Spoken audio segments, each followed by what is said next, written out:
kiongozi wa kanisa fulani ama dhehebu fulani, lakini bado hajaokoka. Yeah.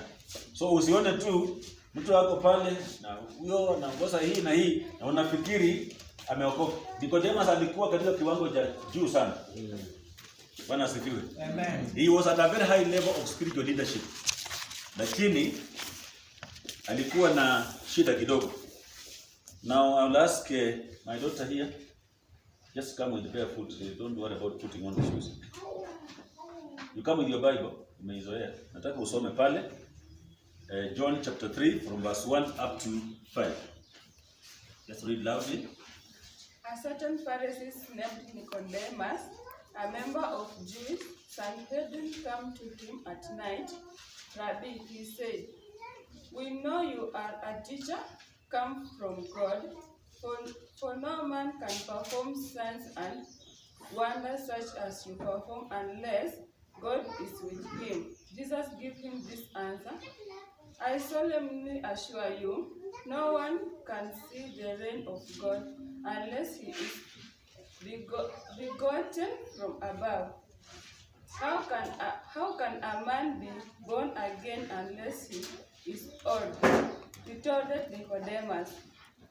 Can he return to his mother's womb and be born over again?" Jesus replied, "I solemnly assure you, no one can enter into God's kingdom without being begotten of water and spirit." Thank you. Thank you very much. So there has to be being born twice for you to enter the kingdom of God. Ya kwanza ni ile ya kawaida, umesema ni ya maji pale, na ya pili ni ya kiroho. The moment you believe, kwa maana unaamini ukana faith ya kwamba Yesu amekusamehe dhambi zako, amekuosha na zile zote zenye umepitia kule nyuma zote zimeisha. Ameziondoa na damu yake. Bwana asifiwe. Amen. That is what Jesus does for human beings.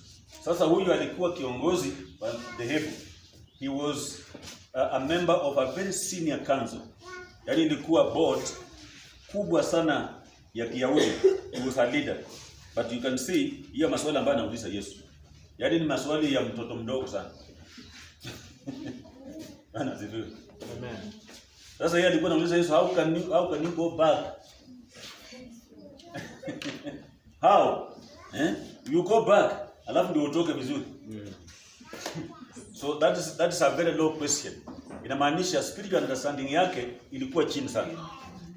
Mtu anaweza kuwa kiongozi wa dhehebu kubwa, ameheshimiwa kila mahali, lakini akianza kuuliza maswali ya kiroho anauliza swali ya kitoto. So this man, Yesu alimwambia usipozaliwa mara ya pili huwezi kurithi ufalme wa mbinguni. That's why we insist in this church. We insist kabisa lazima uzaliwe mara ya pili, uokoke, upeane maisha yako kwa Yesu Kristo. That is when you enter the kingdom of God.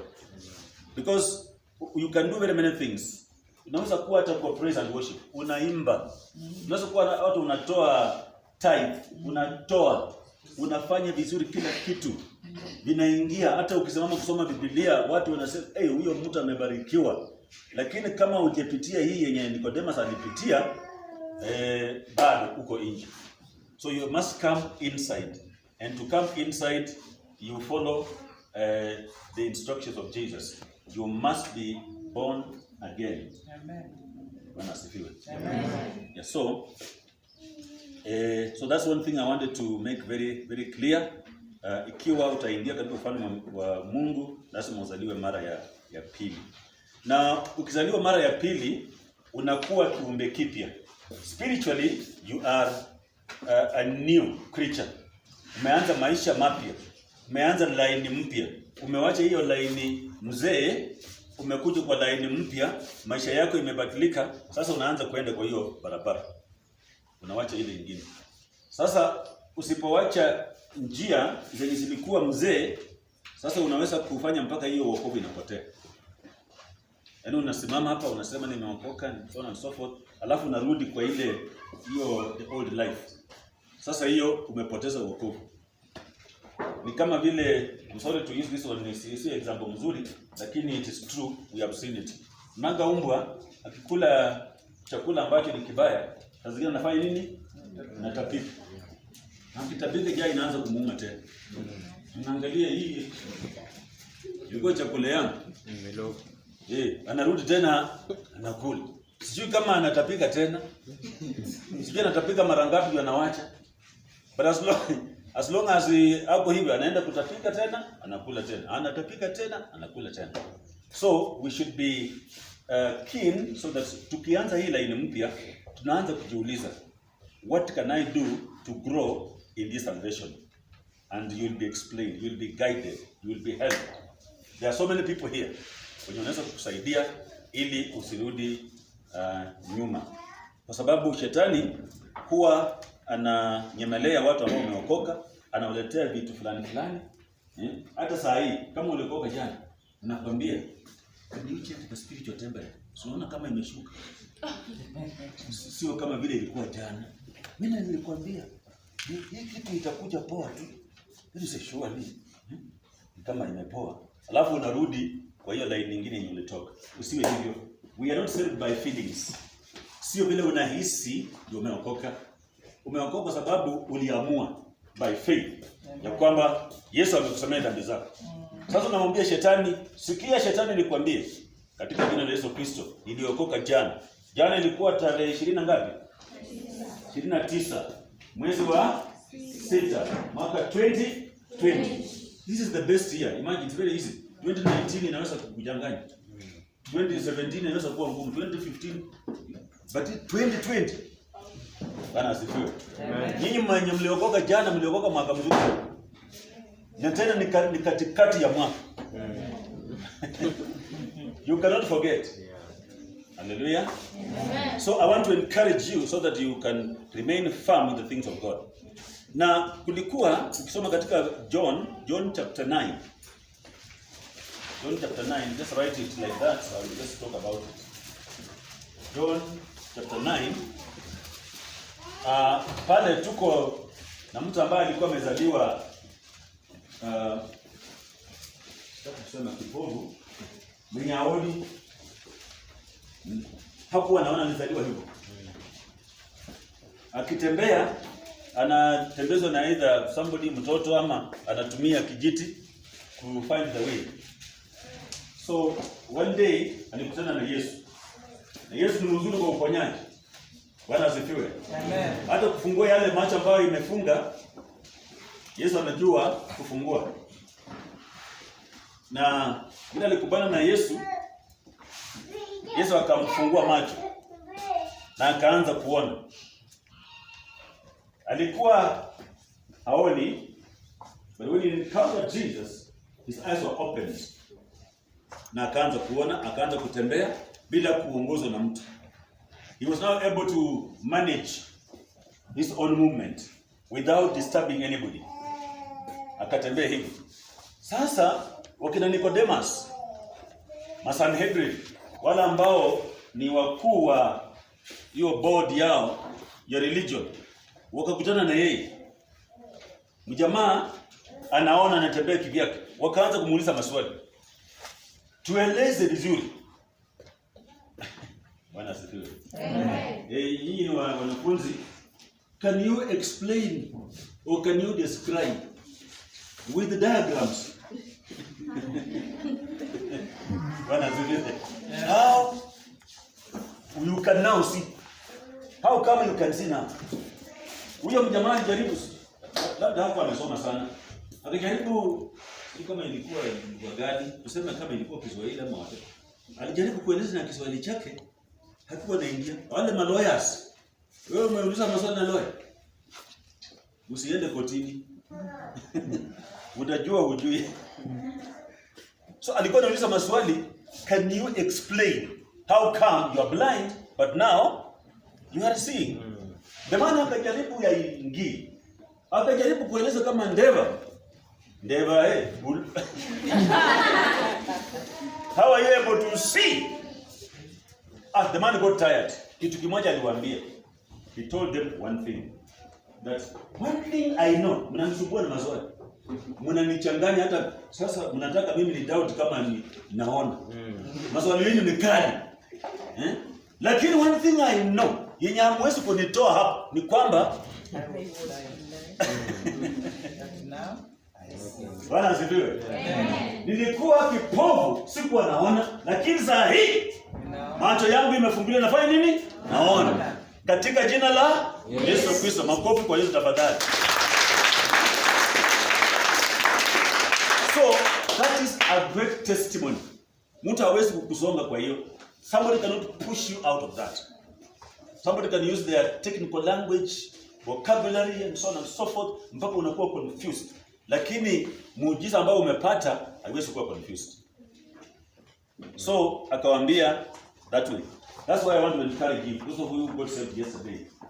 Marafiki zako watakuja. Vijana wenye mlikuwa mnatembea na hao wasichana wenzenu, they will come. They will hear that you got saved. Sasa watakuja kuuliza maswali kali sana. Hata sasa wewe ndio pastoress. Wewe ndio bishop. Whatever, hey, bishop. Mpaka unaanza kuaibika. Sema hii kitu nilipata sasa, hii kitu tunakuja namna gani? One thing you can say, I don't have many answers to your questions. I may not explain so many verses. Atakwambia, can you open this verse and preach to us now? Na wanakipanga hapa.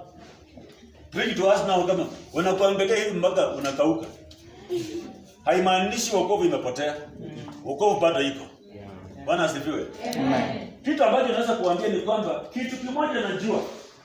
Nilikuwa mwenye dhambi, sikuwa nimesamehewa, lakini now nimesamehewa na nimeokoka katika jina la Yesu Kristo. That's an answer enough. And they keep on telling them that. Just keep on watakuacha. They will keep on testing to see whether you are serious about your salvation. So I want to encourage you. You have done a good thing. Wala ambao mmeokoka jana. Amen. Hallelujah. Amen. Na kama kuna yeyote ambaye angependa kuokoka saa hii, tutakupatia nafasi so that you come and finish that debt completely. Ukitembea unasema mimi nimeokoka. I am saved.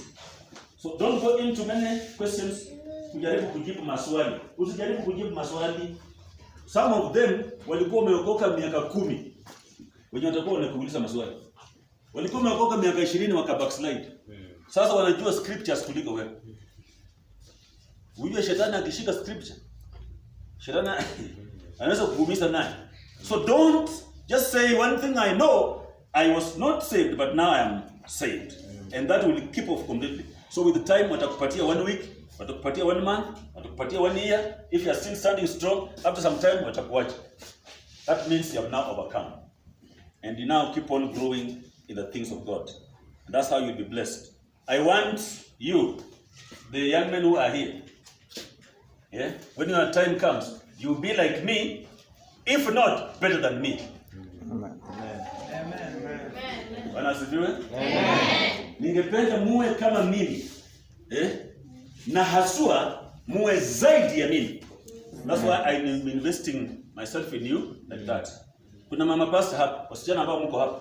Ningependa muwe kama mama pastor. La sivyo muwe zaidi ya mama pastor. Katika jina la Yesu. Hallelujah. So Mungu anapenda kila mmoja wetu na ukijitolea kwake atakubariki, atakuinua. Hapa tuko na watu hapa ambao Mungu ameweka mkono yake kuperform miracles. Amen. Unasikia? Uko hapa na Mungu amekuwekea mikono. You be praying for people when they are sick, they get healed. Amen. If they are bound by forces of darkness, they be delivered. Amen. Bwana asifiwe. Amen. So don't limit yourself. Just be available to God. Usema ati mimi nimefika hapa, hapana. Mungu ako na nafasi kubwa ya kukuinua ili umfanyie kazi vizuri. Kuna wengi hapa ambao wako praise and worship, very powerful. Very, very strong. But you are there. There are others here who will be powerful intercessors. Yani kitisha tu intercessor, hata mayouth mnakuja haraka, hata kama wazee wako slow. youth wanajaa hapa. Tunajaa kwa hii jukwaa, tunalipua maombi. Tunaomba maombi, tunaomba. Watu wanaanza kukombolewa. Bwana asifiwe. Amen. Kwa sababu tukija tuombe na tufunge vile tumekuwa tumefunga 3 weeks. Tunafunga, tunafunga. You are charging your battery. Hallelujah. Amen. You are charging your battery ukianza ku release electricity. Shetani akipatikana kwa hiyo laini electricity lazima aondoke. Bwana asifiwe sana. Amen. Yeah, so we want just to encourage you on that one, and then we shall be having very many other programs later to help you grow, because this is just the beginning. Kuna wakati mtoto anazaliwa anakunywa maziwa, alafu mama anaanza kuongeza uji kidogo, alafu kama ni chakula wanapika hii na wanachanganya, anakula namna hiyo. After some time wewe unaanza kurarua mifupa. Ukipatiwa kuku, na kuna kuku wengine ambao mifupa yao ni very soft, unararua yote. That is how things go. So don't try to grow before time. Just be available for teaching, for correction, for training in the things of God. And you'll reach at that time that God wants you to reach, in order to serve Him effectively. Katika hali ya kukua in our spiritual life, when you are growing in the things of God, I'd like you to just be warned that there are certain things which we should avoid. And I'd like us to turn to Galatians chapter 5. The book of Galatians chapter 5, from verse 16 to 21. Galatians chapter 5,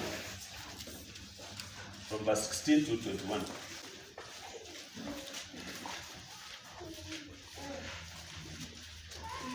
So that passage is telling us people who will not go to heaven.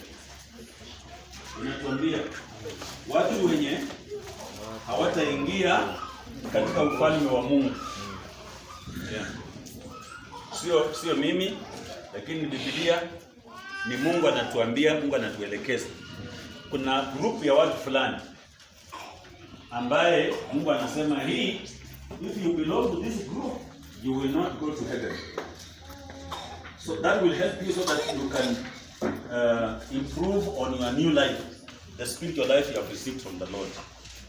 So Galatians chapter 5, from verse 16. Now who can read for us? Want somebody to read for us here? A young person? Those don't came with a sister. I want a brother. Mundugu. A brother who can come and read for us that part.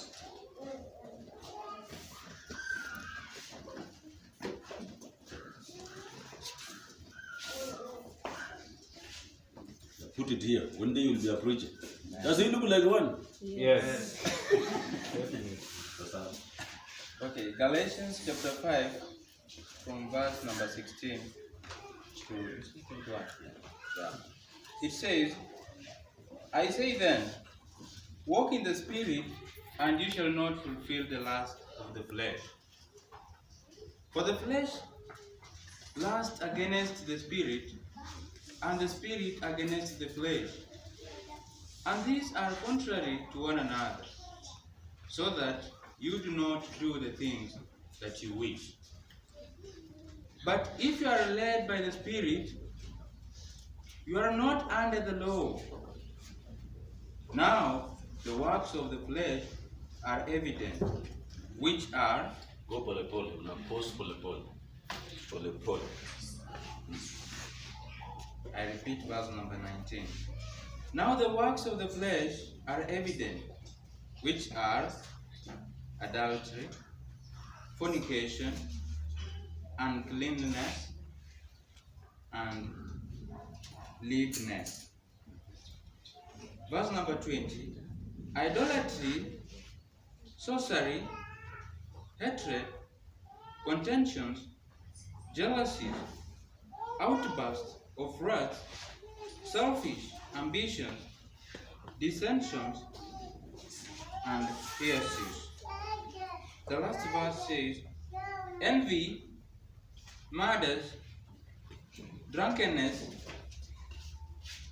rivalries, and the like, of which I tell you beforehand, just as I also told you in time past, that those who practice such things will not inherit the kingdom of God.